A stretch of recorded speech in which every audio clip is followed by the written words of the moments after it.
Coucou les amis.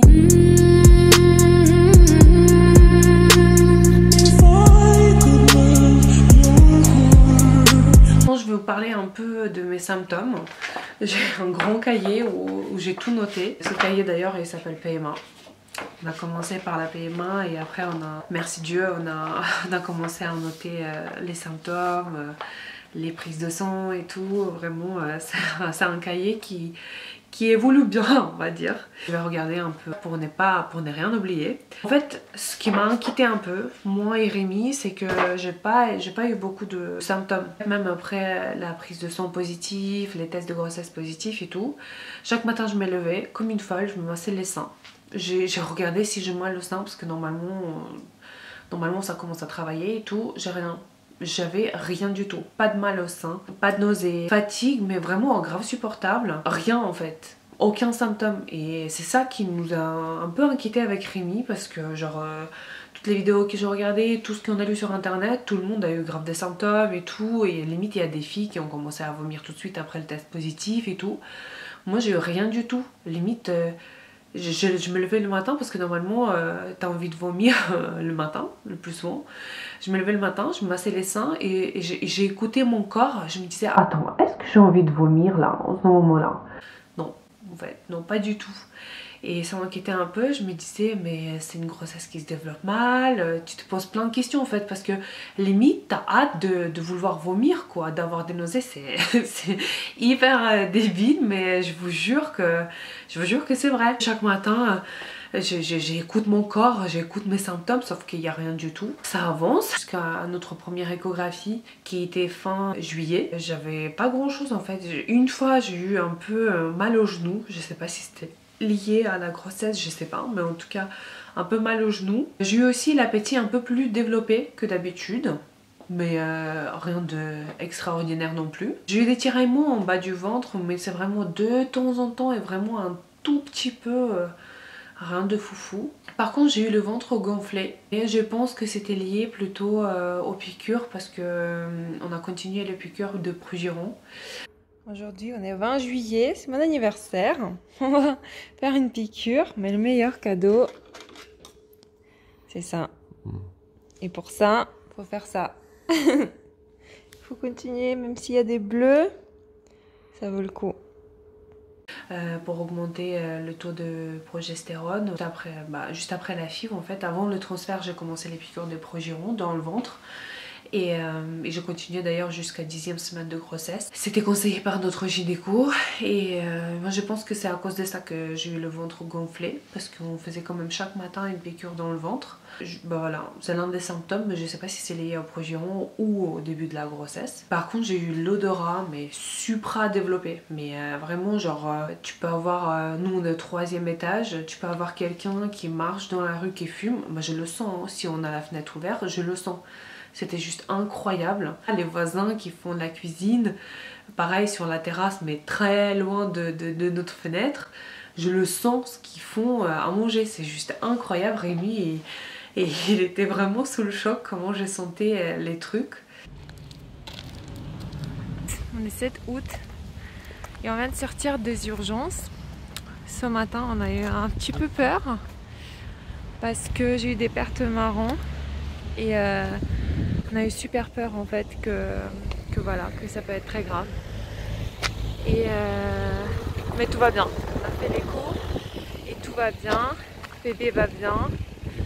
Il y a le battement de cœur et tout va bien. Et voilà. Plus de peur que de mal.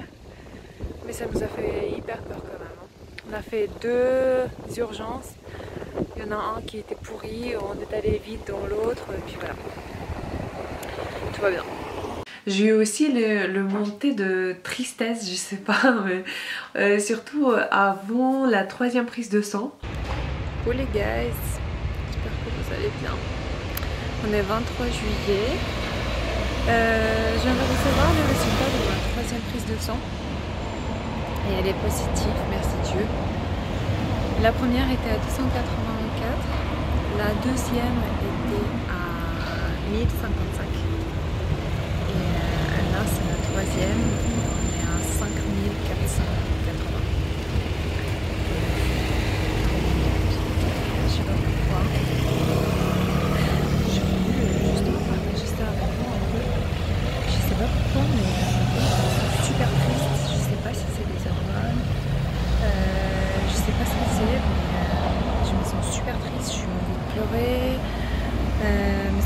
fatiguée parce que je suis au travail, du coup personne ne sait.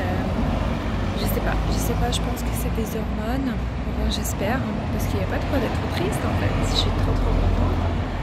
Mais je sais pas, j'ai envie de pleurer, je sais pas. C'est peut-être l'appréhension de ce résultat qu'on devait recevoir aujourd'hui, parce que je fais la prise de sang là ce matin.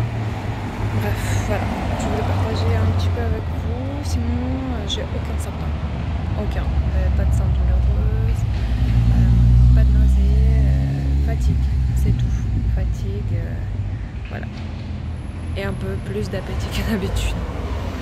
Mais sinon, voilà. Voilà, c'est tout ce que je voulais dire. À bientôt. Montée d'émotion, mais je pleurais. Pourtant, j'étais super heureuse. On peut pas le nier. J'étais au 7e ciel. Mais je sais pas, je pleurais comme ça pour rien. Voilà. Le 28 juillet, c'était le jour de notre première échographie. Je me lève le matin, comme d'habitude, je mets pas le plaisant, j'ai pas mal au sein. Et j'écoute mon corps, est-ce que j'ai envie de vomir ? Non, on prend le petit déj et on se prépare avec Rémi pour aller voir notre gynéco pour notre première échographie. On est surexcité et tout. Juste après le petit déj, mais en 3 secondes, ça montait, mais super vite. Et j'ai vomi, mais comme jamais. C'était la première fois et du coup j'étais super contente. En vomissant, limite, j'ai sourié tellement j'étais yes. C'est vraiment le symptôme de grossesse, c'est-à-dire que ça se développe bien, ça a un bon signe. J'étais trop contente de vomir, c'est trop bizarre mais c'est vrai.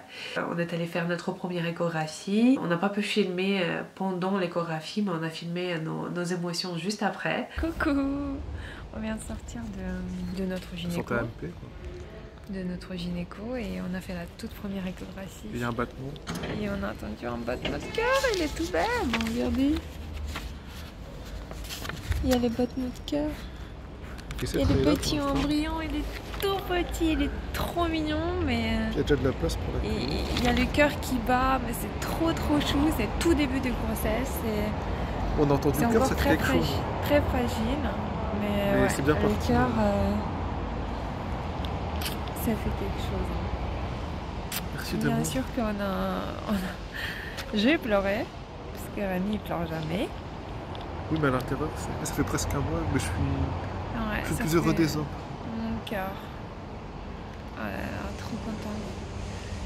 Trop fatiguée, j'ai vomi ce matin, mais bon, c'est pas grave, c'est pour la bonne cause.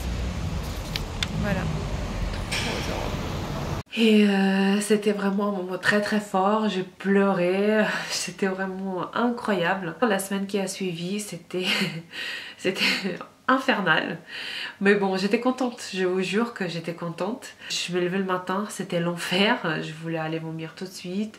J'avais pas du tout d'appétit, j'ai eu l'odorat supra-développé, je pense que ça joue aussi au niveau de nausées. Tu sens tous les odeurs possibles et imaginables. Ouvrir le frigo, c'était pas possible pour moi. Ouvrir les tiroirs, là où il y a tous nos épices et tout, c'était pas possible pour moi. Je voyais Rémi manger, ça m'a dégoûté. Heureusement que c'était le début de vacances. On était à la maison, on n'était pas encore parti à la mer en vacances. On a essayé des médicaments genre à la base de gingembre et tout, genre des petites pilules et tout à sucer, ça marche pas du tout. J'ai essayé gingembre pur à faire des infusions, des trucs comme ça marchait pas. Rien n'a marché en fait, c'était vraiment infernal. J'ai vomissé mes tripes chaque jour, au moins 3-4 fois par jour, mais je me plaigne pas. Je me plaignais pas et j'étais limite... c'était fatigant, c'était pas agréable, mais franchement, à aucun moment je me dis ah, j'en ai marre et tout. Non, parce qu'on a tellement voulu ça. Et c'est un signe que ça se développe bien, que la grossesse elle est toujours là et tout, que je me disais yes, très bien, super. Après, c'était au mois d'août, on est parti à la mer. Moi j'ai découvert pour moi, perso, je sais pas si ça va marcher pour vous, mais que le Coca zéro, froide, mais super froide, avec des glaçons et tout, dans un grand gobelet, ça m'allait très bien aussi. Ça a vraiment très bien marché pour moi, genre... Dès que tu sens qu'il y a des petites nausées qui arrivent, tu bois un peu, quelques gorgées, ça éteignait un peu. Après, ce qui est très bien marché pour moi, mais vraiment, les filles, je sais pas pourquoi on parle pas de ça. Une seule fois, j'ai entendu dire, vite fait dans la maison des maternelles, quelqu'un dire que les petites pilules qui s'appellent Donormil, C'est les toutes petites pilules qui se font sans ordonnance, sans rien du tout. Après, encore une fois, ça a marché très très bien pour moi. Je ne sais pas si ça va marcher pour vous, mais ça a marché super bien pour moi. Genre, vous prenez une seule, même la moitié d'une petite pilule comme ça le soir. Je crois que je prenais la moitié hein, même. Parce que en fait de base cette pilule c'est pour bien dormir en fait. C'est pour ne pas avoir des insomnies. Moi j'ai pas eu de problème de ça. Mais apparemment ça marche aussi pour ne pas avoir des nausées. Et je vous jure que vous prenez ça, une moitié de la pilule avant de dormir. Le lendemain vous n'avez pas de nausées. Je vous jure. C'est un truc de malade. Ça marchait super bien pour moi. Après j'ai continué à vomir hein, bien sûr, mais beaucoup moins fréquemment. J'ai appris à contrôler en fait. C'est-à-dire que si je sentais qu'il y a le petit faim qui monte, tout de suite il fallait que je mange quelque chose. C'est pour ça toujours dans mon sac il y avait soit un bout de gâteau, soit des fruits secs, soit des petits noix, des petits trucs comme ça, mais il fallait que je mâche et j'avale quelque chose. Sinon 10 minutes plus tard je vomis, ça c'est sûr et certain. Et du coup, c'était vraiment... Des fois, j'ai zappé ces moments-là. J'ai vomi 3 fois pendant une semaine. Du coup, ça va. À l'époque, c'était 3 fois par jour. Là, franchement, ça va. Et c'est le moment où j'ai zappé vraiment, où il n'y avait pas de magasin à côté, où j'avais plus rien dans mon sac. Et du coup, ce moment-là, tu le loupes, tu vomis, ça c'est sûr. Et sinon, ça va. Et je dormais à la plage. C'était un peu spécial comme vacances, mais c'était bien. On a quand même beaucoup profité. On est allé visiter des trucs, je marchais pas mal. J'ai nagé. C'était trop bien. En fait, c'est la première fois qu'on a emmené notre enfant à la mer, même s'il était encore à l'intérieur. Il est toujours d'ailleurs. Du coup, j'ai commencé à avoir mes nausées à 6e semaine améliorée. C'est pour ça il ne faut pas s'inquiéter si au début vous n'avez pas de nausées, il ne faut pas s'inquiéter comme moi, je le fais, parce que ça va arriver un peu plus tard, ou sinon vous êtes chanceuse et ça ne va pas vous arriver du tout, parce qu'il y a des filles qui ont cette chance là, qui n'ont pas du tout de nausées, et ça c'est juste incroyable, je trouve ça vraiment incroyable. Mais en même temps ça inquiète un peu, parce que tu te dis est-ce que ça se développe toujours bien à l'intérieur et tout, tu te poses 1000 questions, surtout si c'est la première grossesse et tu sais pas comment ça se passe et tout.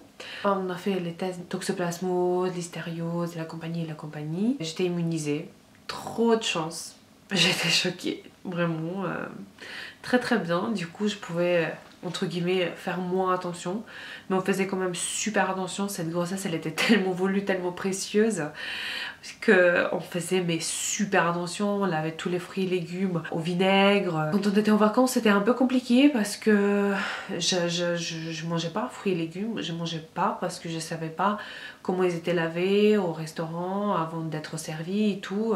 J'ai super peur, du coup je mangeais pas tout court. Et pourtant je pouvais, hein, j'étais immunisée, mais non. Je mangeais pas la viande au restaurant, je prenais les trucs vraiment super cuits. C'était des plats où j'étais sûre qu'il n'y a pas, il y aura pas de problème en fait. Il y a pas de bactéries possibles et tout. Fruits de mer je prenais pas, les poissons je prenais pas, voilà, j'ai fait super attention. Après quand on est retourné à la maison, quelques jours plus tard on a eu un autre rendez-vous avec notre gynécologue. Elle a dit si vous voulez on peut faire encore une fois une échographie pour voir si tout va bien, pour vous rassurer et tout. J'ai stressé un peu, je me suis dit quand même j'ai nagé, j'ai beaucoup marché, j'espère que ça se développe bien. On est allé voir, ça s'est bien développé, je me souviens il faisait 3 cm, un truc comme ça, petit bébé. Et on a encore une fois entendu le battement de cœur, c'est le moment vraiment magique. Coucou, j'espère que vous allez bien. Aujourd'hui on est 31 août, je vais au travail, je suis en retard comme d'habitude. Et ce matin c'était le dernier jour des piqûres, truc de fou. Ça fait trop bizarre, le Progiron. On continue encore quelques pilules jusqu'au vendredi, parce que là on est mardi. Et je suis à 10 semaines et 4 jours. Et c'est la fin des piqûres en fait. Ce matin c'était le dernier. J'ai des gros bleus sur le ventre. Ça me fait un peu mal. Mais bon c'est pas grave, c'est pour la bonne cause. Mais les trucs c'est que c'est la fin des piqûres les gars. C'est un truc de fou. Ça fait plus que 2 mois que chaque jour, chaque matin Rémi me fait piquer en fait. Et là c'est la fin en fait. Et c'est dingue.